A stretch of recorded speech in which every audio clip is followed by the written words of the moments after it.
za asubuhi mme wangu. Naona leo umewahi sana kuamka. Umejiandaa mapema sana. Sio kawaida yako. Leo umenishangaza. Leo umefanya tofauti na siku zingine zote. Maana nishakuzoea. Siku ambayo hauendi kazini, unaamka saa 2 hadi saa 3. Ila leo umewahi kuamka sana. Niambie bebi wangu, unawahi wapi? Eti baba watoto, unaenda wapi? Kuna sehemu nawahi kidogo mke wangu, au umesahau? Leo ni Jumatatu, nataka niende shuleni kwa ajili ya kufuatilia mahudhurio ya cha usiku. Si unajua mwalimu alinipigia simu kuhusu maendeleo ya cha usiku shuleni. Kwa hiyo leo natakiwa nikahakikishe kuwa kwa nini cha usiku hahudhurii shule. Wewe ulisema cha usiku huwa anahudhuria shuleni, lakini mwalimu wake aliniambia cha usiku haendi shule kabisa. Hivyo natakiwa kwenda.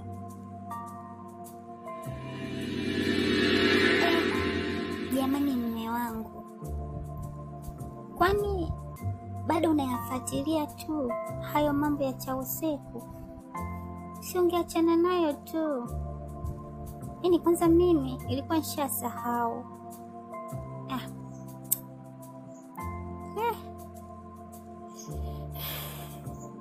Kazi ipo. Yaani asubuhi yote hii kuwahi ni kwa ajili ya mahudhurio ya cha usiku? Kwa hiyo leo ndio unataka ukaonane na huyo mwalimu? Jamani mme wangu, ungeacha niende hata mimi tu. Kwani ni lazima wewe kwenda? Niruhusu mimi niende.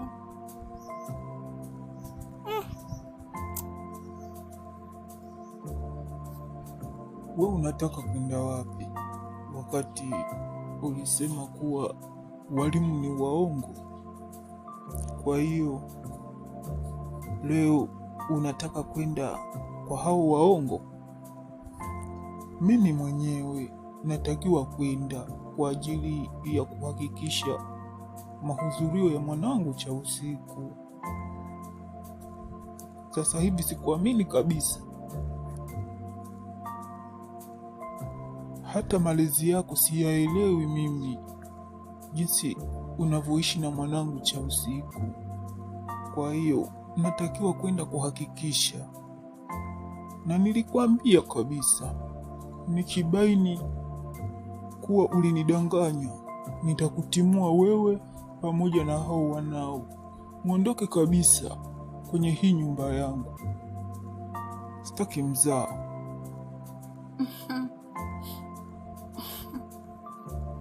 Hapana mme wangu, mimi sikumaanisha kuwa walimu ni waongo.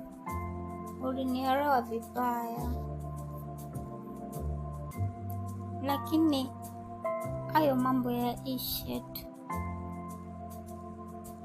Kwa hiyo unataka kunitimua mimi na wanangu? Sasa unadhani tutaenda wapi?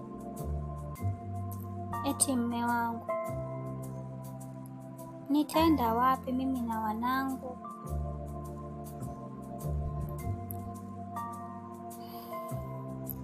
Sijui hata nisemaje. Naomba tu unisamehe mme wangu, tafadhali usiwe na hasira na mimi. utajua mwenyewe. Kama ulijua kuwa hauna pa kwenda, ungeishi vizuri na mwanangu Chausiku. Hivi unajua ni kiasi gani nampenda mwanangu? Yaani Chausiku ni binti yangu wa pekee, na yeyote atakayegusa maisha ya Chausiku anakuwa amenigusa mboni ya jicho langu. Unajua Chausiku ni mtu pekee ambaye niliachiwa na marehemu mke wangu. Kwa hiyo sitaki mzaa kabisa kuhusu Chausiku mwanangu. Najua ndio kuwa Chausiku ni mwanao wa pekee uliyeachiwa na marehemu mkeo. Sasa kuna haja gani ya kwanza kunikumbushia mimi mambo ya mkeo aliyefariki enzi hizo? Na kitambo huko tushamsahau, ila unanikumbushia. Mimi sipendi bana. Naona ushanichoka sasa. Umenichoka Basi sawa, mimi naondoka, nakuacha wewe na huyo mwanao Chausiku ili uishi kwa amani, na mimi nikae mbali na mwanao ili nisimuumize Chausiku mboni ya jicho lako. We mwanamke, hebu nyamaza kabisa, usinichezee akili yangu. Hivi unajua kuwa unanikumbusha maumivu kiasi gani?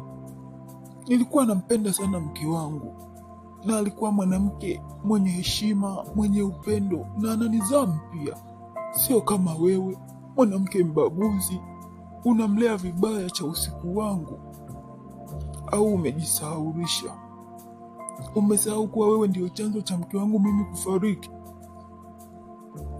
Umesahau? Hujui kama baada ya mke wangu kubaini kuwa ninamsaliti, aliamua kujizuru, na mke wangu alijizuru kwa ajili yako? Mwana haramu kubwa wewe, nakuchukia sana siku hizi. Bwana we, yaishe. Mimi sitaki kabisa mambo ya makelele. Yaani sijui upoje. Kwa hiyo kukuuliza tu kuwa unaenda wapi asubuhi ndio unaanza kunipigia makelele yote hayo? Eti mimi ndio chanzo cha mkeo kufariki? Sasa mimi nilishika kisu na kumzuru au alijizuru mwenyewe? Usiniambie mambo ya hovyo mimi, na tena usinikumbushe vitu vibaya ambavyo nishavisahau kwenye maisha yangu. Sitaki kabisa upuuzi. Sijui umekuwaje wewe, kisa cha usiku tu ndio mimi siishi kwa amani humu ndani. Haya basi sawa, mimi nakuacha na Chausiku wako, naondoka zangu. Nimechoka mimi mambo ya kunyanyaswa humu ndani. Okay, sawa. Mimi sasa hivi ninakwenda shuleni. Hata hivyo unanipotezea tu muda wangu hapa. Lakini nataka nikuambie jambo moja. Sitakuacha salama endapo nikibaini kuwa wewe ndio chanzo cha mwanangu Chausiku kutohudhuria shuleni. Aidha nisikukute hapa, na nikikukuta nadhani unanielewa vizuri, nitakuzaba vibao mpaka huo uso ugeuke rangi. Naona unijui vizuri we mwanamke. Sasa subiri, kwani shule mbali? Si hapo tu. Una tabia mbaya sana. Ngoja niende shule.